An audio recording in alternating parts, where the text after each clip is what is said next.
Oh, hey! Hey, guys, you didn't forget. We're still here. The brothers sisters. It's a long story. Anyway, look at it. Exactly. Happy Halloween. Happy Halloween. Happy Day of the Dead. Well, technically that's tomorrow.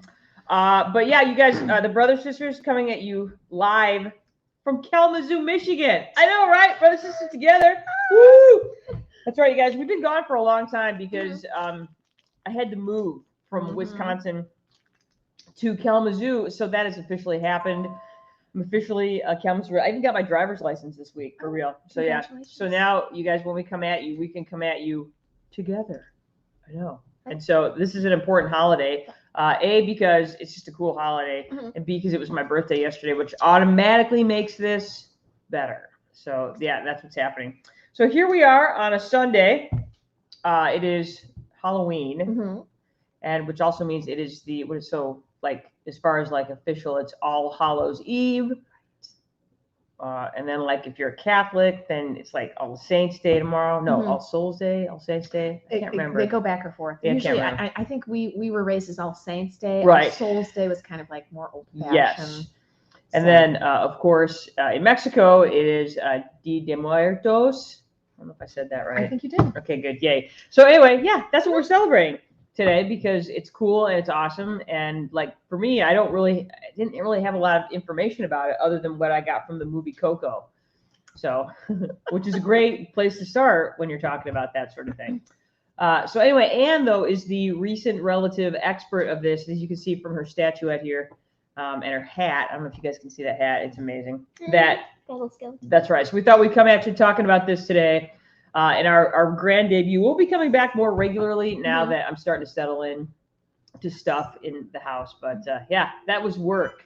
So yeah. Anyway, here we are. So Anne's going to talk to you a little bit. So I'm going to go ahead and bring up some stuff here so that you can see this because it's awesome. This is an excellent presentation that Anne put together. And with us, you guys, for the first time ever live is Joe and Duncan. Say hi, guys. Hey, hola. See, there you go. There you go. Joe and Duncan. All right, so I'm going to share some screen. We're going to do that one. We're going to get through this video message. We're going to go there. We're going to share. And at the same time, you know what else I'm going to do? I'm going to take this this brand off the back. Uh-oh, they have all new stuff. You can tell I've been gone a while because all the stuff that I used to know how to do, I'm like, I don't even know how to do that anymore. There we go. Hey. Good job. Good job, Jenny Brothers. Thank you. All right, so with that said, Ann Brothers, take it away. Well, Jenny and I did this tour in 1995 where we went pretty much all over the American Southwest doing interactive shows with kids in elementary and middle schools. And we spent about a month in New Mexico. And, you know, New Mexico is really, really interesting decor, you know, based on Spanish and Pueblo. Anyway, I started to see skeletons, these skeleton heads. And I was like, well, what is this about? And I learned that it wasn't really a New Mexican thing. It was more Mexico, and that it had to do with the Day of the Dead. And so I became obsessed with the Day of the Dead, probably starting at about 1996, and tried to learn as much as I could about it. Well, unfortunately, there wasn't a lot out there. I don't speak Spanish. And it was like my first thing was to go to a book. Yeah, you know, there wasn't the interweb wasn't really a thing then. And so I finally found a book. I had to go into Mexican town in Detroit, and I found this woman who was selling books at a little festival, and she ordered a book for me, and then I mailed her a check, and she mailed me the book. So once upon a time, kids, you couldn't just do this with your thumbs on your phone and get all your stuff. You actually had to do some research. So I was thrilled to finally learn about this holiday. And then after that, I had a couple of fun days myself, and I'll talk about those for a moment. But nowadays, you see skeletons like all over, and people are like, oh, it's a Day of the Dead skeleton, a Day of the Dead skeleton. But that's such a tiny part of the Day of the Dead. And so I wanted to talk about that today. Excellent. Because I'm still mildly obsessed with it. Only now more people are getting into it, which I don't know, makes it more lame, perhaps. It's so basic now. Way ahead of it. So what is Dia or Dies de Muertos? It's either the day or the days of the dead. The simplest explanation is that it's a holiday celebrated all across Mexico that honors dead family and friends. So that's the simplest explanation. I have a slightly more complex explanation, but again, this is only slightly more complex. So modern days-long festival that has ancient roots in Aztec and Mesoamerican culture and religious beliefs. And then you combine that with Spanish and Catholic beliefs and rituals for honoring dead family and friends. And how this is celebrated really depends on where you are in Mexico. And it can be very, very different. And what we have, like what you saw in Coco, was very much a Mexican, Mexico City sort of ritual, how they celebrate it. But it's very different depending on where you are in Mexico.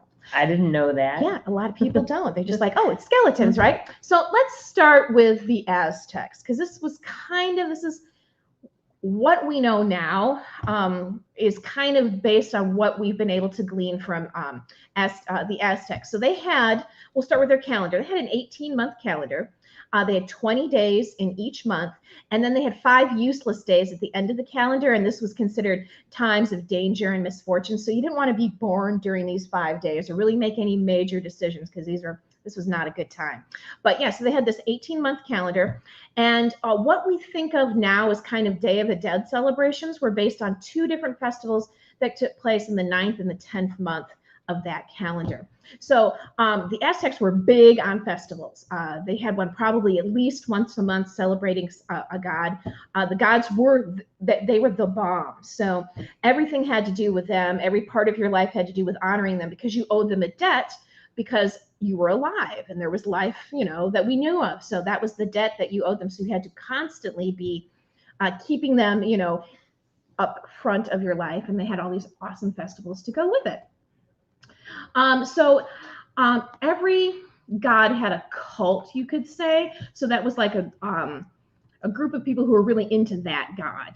Nowadays we think of cults, when we think of cults, we think of like weird things, like the people go off and wear the same outfit or wait for a spaceship to come down or whatever. Anyway, so all of the gods had cults, but these were just basically groups of people who were really, really into celebrating that specific deity. I'm not going to try to pronounce these names because it's not like they're Spanish. They're actually whatever language Aztecs were speaking 600 to more years ago, and 2,000 years ago. Exactly. I'm going to try Mika Huitantli. Okay. Sorry, that was bad. Good. That was bad. And the other one is Mika Hutil. And we apologize for mispronouncing these. I should ask Jessica Kelly to be out. Jessica Kelly, if you're out there watching us, you need to call me right now. Tell me how to say these things. The problem is they're not Spanish. Well, that's true. They're not Spanish words. I mean, like the Spanish came and put an alphabet to it. But hang on, I see some trick-or-treaters out there. Oh, okay. Okay, I'm going to go do some trick-or-treating things. Anne's going to keep talking. So there you go. All right. Okay, so there were a lot of festivals in the calendar. As I said, every god had its own cult. The main death god was, I'm going to slaughter this, Huitzilopochtli was the supreme death god. And there were 2 different, there were more festivals for death, but the 2 main ones that have the most like recorded information were the ones that Jenny just talked about. So these are the most documented festivals. And basically what you had to remember with the Aztecs is that it wasn't about how you lived your life, because as far as they were concerned, that was dictated by the gods. When you were born, your life was already dictated. And the only thing you could do is live the life that was dictated to you. Maybe if you were super exceptional, you'd be able to change that. But in most cases, how you died was where you ended up in the land of the dead. So if you drowned, you ended up in this part. If you were a soldier, then you ended up riding with the sun through the heaven. If you're a woman who died in childbirth, like a soldier, you rode the sun up into heaven. Oh, and this is another interesting thing. When a woman died in childbirth and it was thought that she was coming back and haunting an area, she was often seen as a skeleton, and those were not ghosts that you wanted to run into. They were fierce. So that might be a little bit, in Mexico City, you often see these female skeletons that are all dressed up in kind of like Victorian outfits. That might be where that came from. So death was important.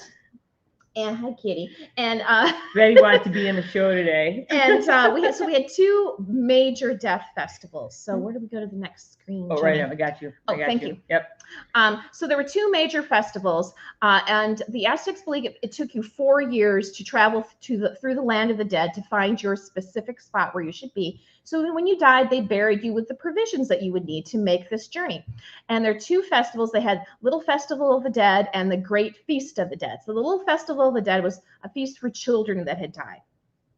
And this happened over several days, and things that it included, I have highlighted here: flowers, tamales, dancing. These are things that you find in Day of the Dead Fest now. One of the big things that they had that was extremely important that you don't see nowadays is human sacrifice. Yeah, I saw that you wrote that there, and I was like, wait, nothing says let's celebrate dead children like human sacrifice. Exactly. Yay. But you see, that was a way to appease the gods, because you were trying to say, hey, we understand. Here's some hearts and the blood of the sacrifice to honor our gods. So yes, so things that you see today: flowers, tamales, dancing, not human sacrifice. But this also may have been where some of that skeleton art that we see today, because they had these skull racks. So once you were sacrificed, and it wasn't a nice sacrifice, at least not for the person being sacrificed, then they took your skull and they put it with a rack of all the other skulls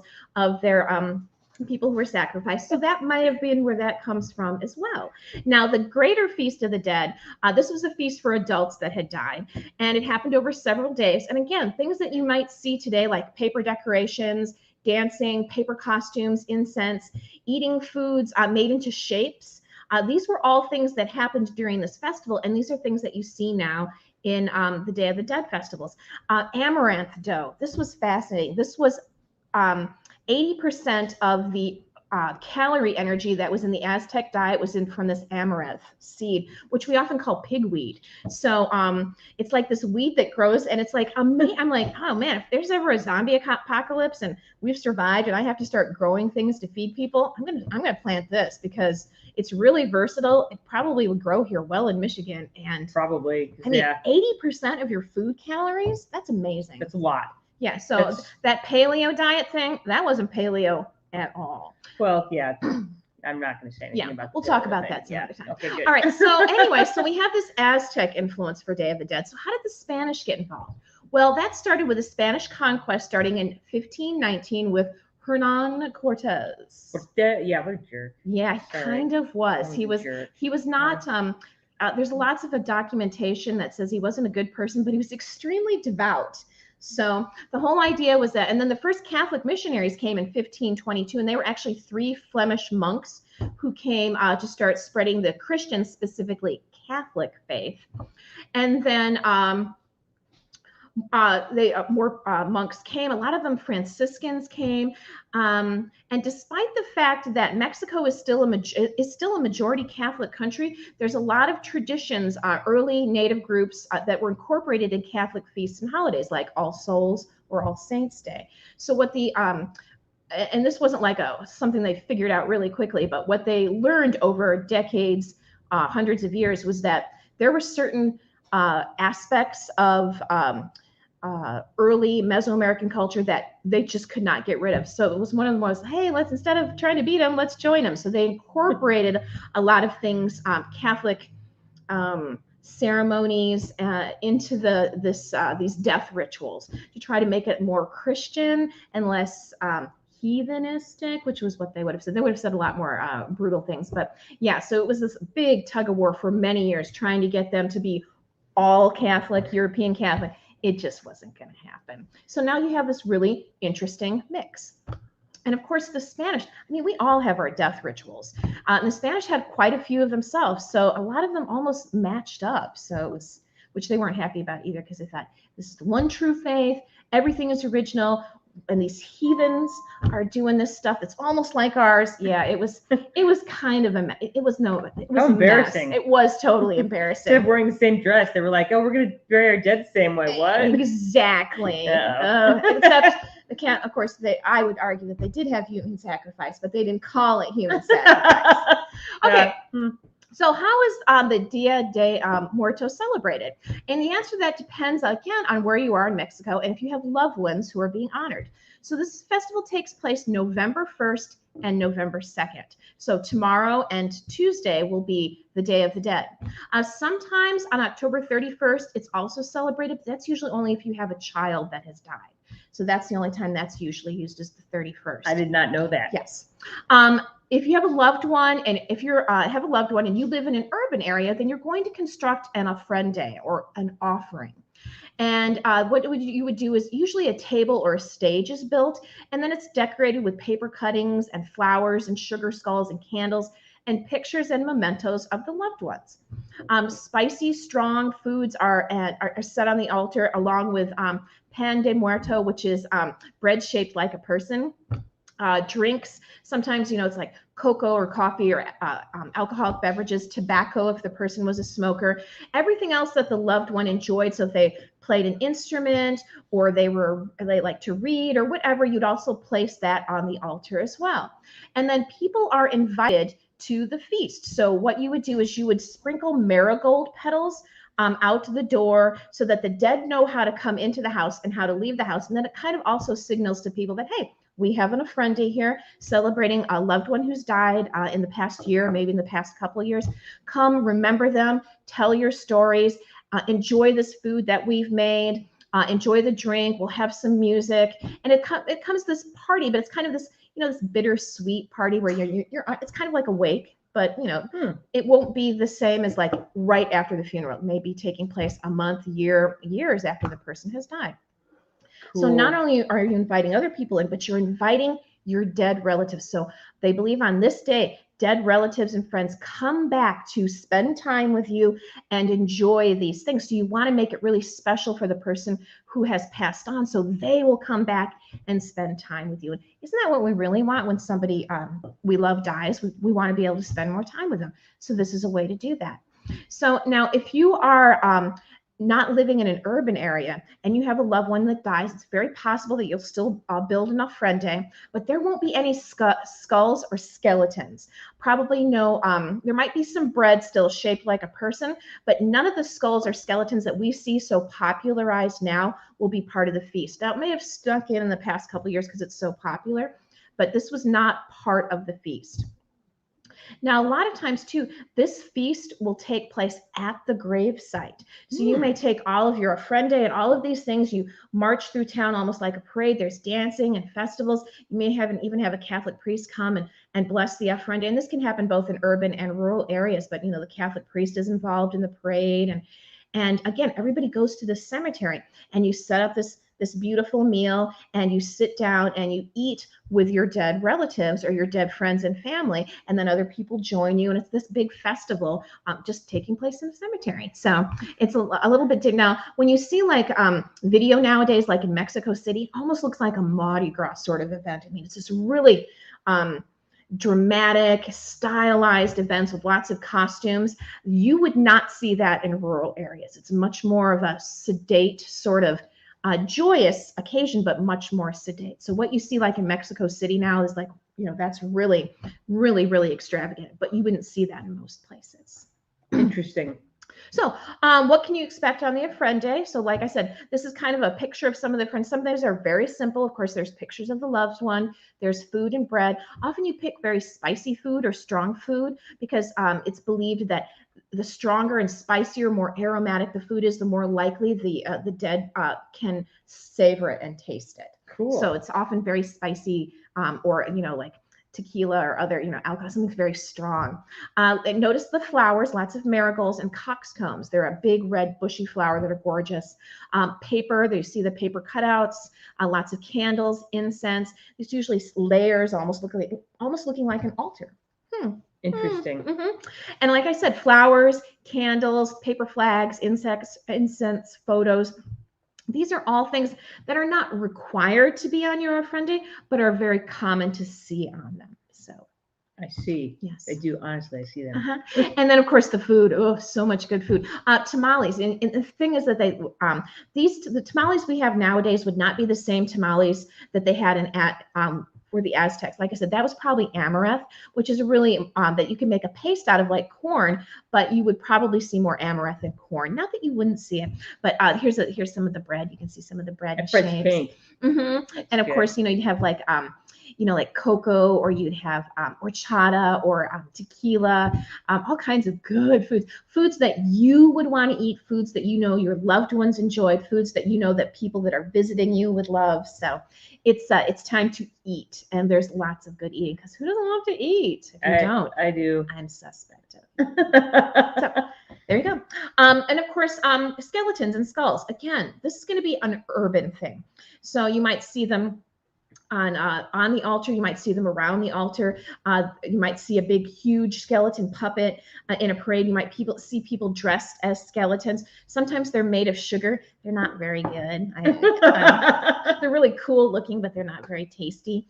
They taste like sweet. And, and it's funny because in Mexico, you often see the skeletons used as political satire.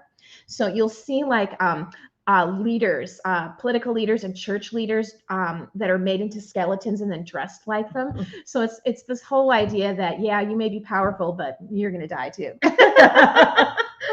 it's often, that's another thing, is that you often see the skeletons used as a political sort of dialogue between the people and the people in power. Dia de los Muertos is part of Mexico. It's a bittersweet event. It's not this, it was never meant to be this drunken extravaganza. You know, you're there. The main purpose is to welcome back the friends and family that have passed away, so that you can spend a little bit of time with them. Of course, you don't want them to stick around, forever. So, that's one of the reasons why you have the marigold petals out the door. So they come, they enjoy your presence, they enjoy all the beautiful things that you've made them and set out for them and remembered of them. They savor the things, the foods, and then they go back. They go back to their bye. So, like I said, singing, dancing, good food and drink, but it's a time for the family to really remember, and it's for the time for the person that died to be honored and cherished and missed. And not that you don't miss them every day, but it's a special time for this. Also, the festival is a reminder that we all die. It can't be avoided, and it doesn't have to be feared, because someday we will be honored in the same way during this holiday. And the skeletons, well, that's another reminder, is that we should not fear death, because the skeleton is in us. There's always there's a skeleton in us. It's always with us, just like death is always with us.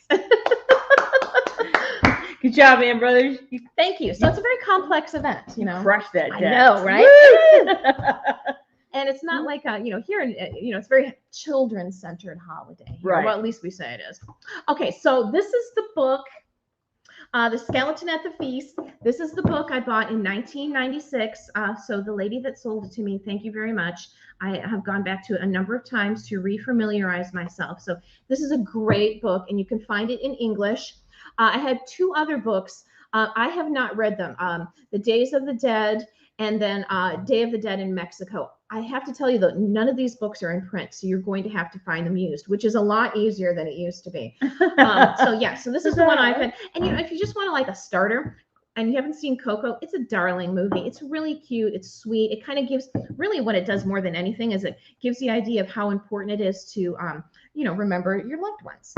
You'll cry at the end. And it is very lovely. It's super, super beautiful. You can't help it. You'll totally cry at the end. Pixar does that. Totally. How do they do that with not even real people? I know. They've got it down. Yeah, they do. I know. So anyway, Yeah. if you're interested, I highly recommend this book. It's not very long. It's paperback. Really interesting. Gives you better. If you're into history, hey, why not? Hey, there you go. Ooh, speaking of history, should we tell everybody what we did last night in Detroit? Yes, Jenny, why don't you tell us? Okay, well, what we did last night, because as you might have known, because I already said this, it was my birthday yesterday. Woo! Love my birthday. But Anne treated my husband and I, Anna Duncan, treated us to a history tour. It was a haunted history tour of Detroit. I can't think of the name of the company that does it. Detroit History Tours. Detroit History Tours. If you're ever looking for something to do and you're like, Detroit's the worst, let me just tell you, it's not. You guys, Detroit is making a comeback. So we went on this really great bus tour. It was a haunted history of Detroit. It was a 4-hour tour, and it just went by like that. You wouldn't even know. It was like they took us around to all these cool places. We went all over the city of Detroit. We went to 2 different bars.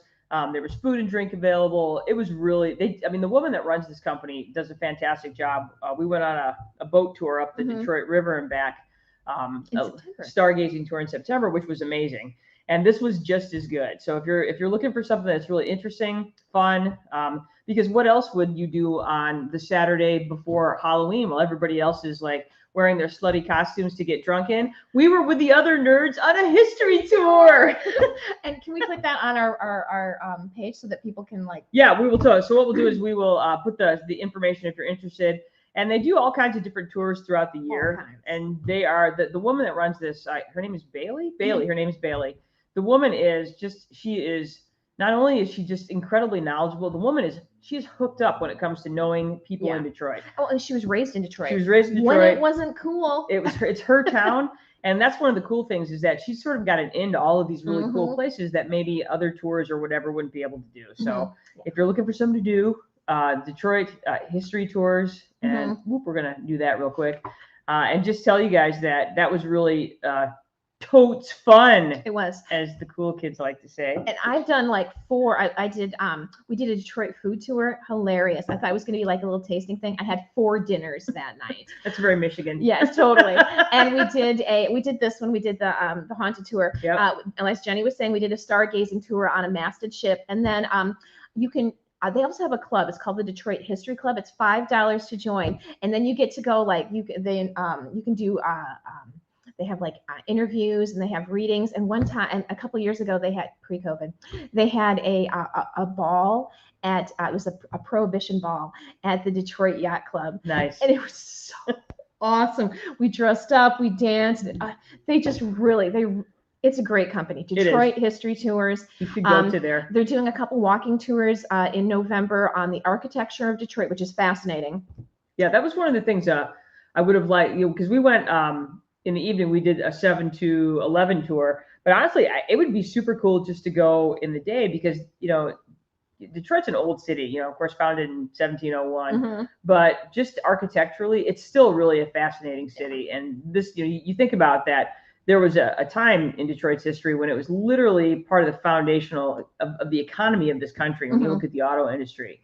So, it used to be a wealthy and amazing city. And what's great is that there are, you can see it happening from the city center and working its way out, is that Detroit is really trying to make a comeback. And so you could be part of that comeback by going and spending your tourist dollars there. And also she does a really wonderful thing where is that 10% of whatever they make for that tour goes to a local charity. So they Focus Hope was the charity that we ended up, last night. Yeah. So that's another thing. It says she's not just about taking from Detroit, but giving back to Detroit. And like I said, she grew up in Detroit. She grew up in Detroit. Yeah, she's 70s invested. and the 80s when it was not a cool place. Now it's all. No, and it's like I said, and it's a super. It was a comfy tour. The bus was awesome. They give you water. They make sure you're comfortable. There's plenty of places to stop and tinkle. There's a bathroom on the bus if you're into that sort of thing. Yeah, if you're really that desperate. Desperate that it's porta potty desperate. You do what you got to do. You do what you got to do. But yeah, so anyway, alcoholic drinks were included. Yes. And you could also get them non-alcoholic if that's not your thing either. If that's not your thing. But yeah. So it was fun. Yes, and we're pretty sure that I had some sort of ghost experience. Yeah. I'm pretty sure. Yeah. So anyway, you guys, that's it. That's it.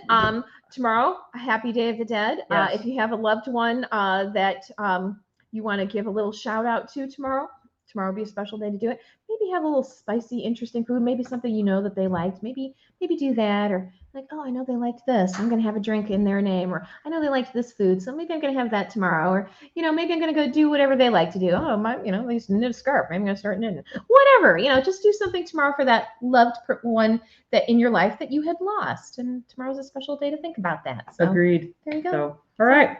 And this was our first broadcast from like both of us being in Michigan. So in the future, you guys, we might be here like this. We might be one from Chelsea, one from Kalamazoo. But anyway, we're back in the state of Michigan.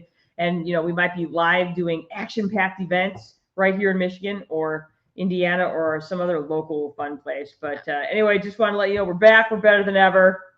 Brother, sisters, live. Yeah. All right, you guys. Peace out. Have a great weekend. Happy Halloween. Happy Day of the Dead. Peace. Bye. Oh, wait. Wait. Nice. Does he have a name? I just call him my little monster. Okay. because I have him like sitting in one of my windows upstairs, and you can face him out because I have a little candle and not one of those fake candles, so his eyes light up. Which is creepy a little bit. I know, it's a little thing. It's a monster. All right. Out. Bye. Bye.